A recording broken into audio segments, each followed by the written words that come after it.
Capítulo 51. Preparo prático. O trabalho manual útil faz parte do trabalho evangélico. O grande mestre, envolto na coluna de nuvem, deu a Israel orientação para que a todo jovem fosse ensinada alguma atividade prática.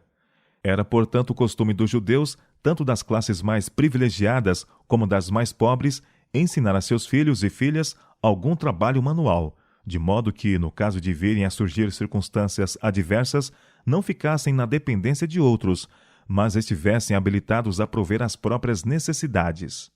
Podiam ser instruídos em ramos literários, mas tinham de ser exercitados também em algum ofício.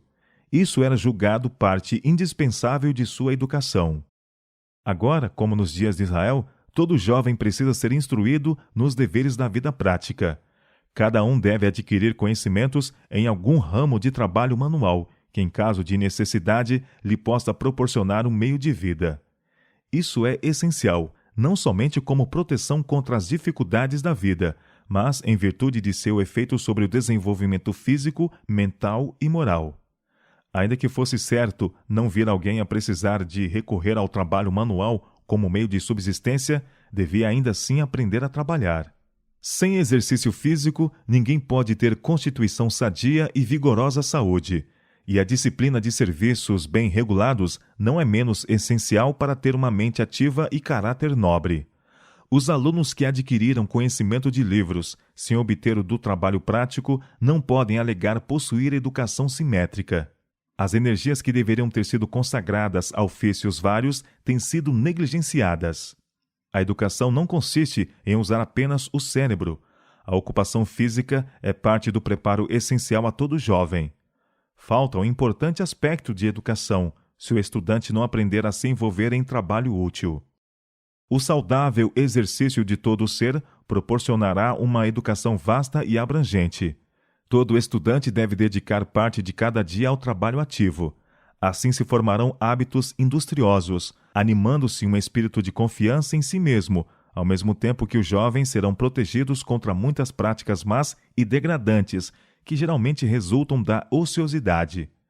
E tudo isso se acha de acordo com o objetivo primário da educação, pois estimulando a atividade, a diligência e a pureza, estamos nos colocando em harmonia com o Criador.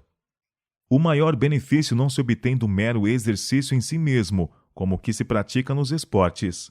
Há certo benefício em estar ao ar livre, assim como no movimento dos músculos.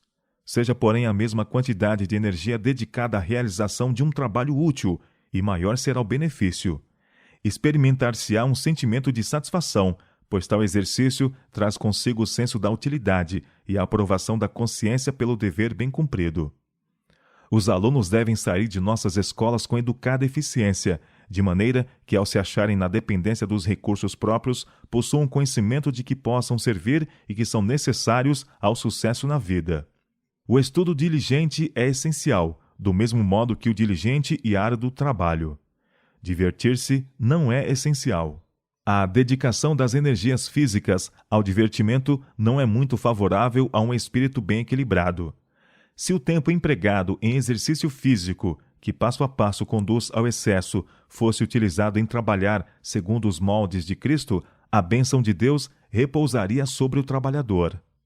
A disciplina para a vida prática, adquirida mediante o trabalho físico, aliado ao esforço mental, é suavizada pela reflexão de estar ele habilitando a mente e o corpo para melhor realizar a obra que Deus designou que os homens fizessem. Quanto mais perfeitamente os jovens compreenderem a maneira de realizar os deveres da vida prática, tanto maior será cada dia sua satisfação em ser útil aos outros. A mente educada a fruir trabalho útil amplia-se. Por meio de exercício e da disciplina, é habilitada a servir, pois adquiriu assim o conhecimento essencial para tornar seu possuidor uma bênção para os outros.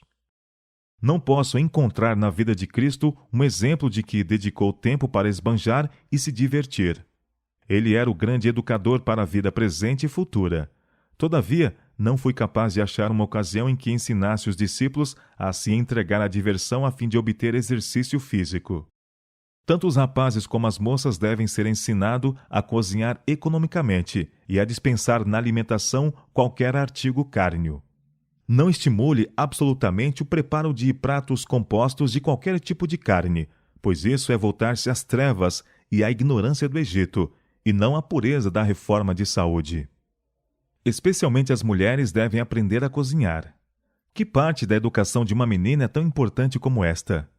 Sejam quais forem suas circunstâncias na vida, aí se encontra um conhecimento que lhe é possível pôr em uso prático. A cultura em todos os pontos da vida prática tornará nossos jovens úteis quando houverem deixado a escola para ir a países estrangeiros. Não terão de esperar que o povo para o qual vão costure e cozinhe para eles, ou lhes construa habitações. E exercerão muito mais influência, caso se mostrem aptos a educar o ignorante na maneira de trabalhar segundo os mais vantajosos métodos e de modo a produzir os melhores resultados.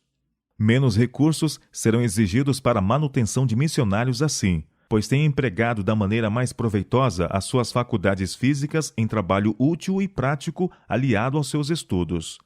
Isso será apreciado nos lugares em que os meios são difíceis. Eles revelarão que os missionários se podem tornar educadores no ensino do modo de trabalhar. E aonde quer que forem, tudo quanto houverem alcançado nesse sentido lhes proporcionará uma posição firme.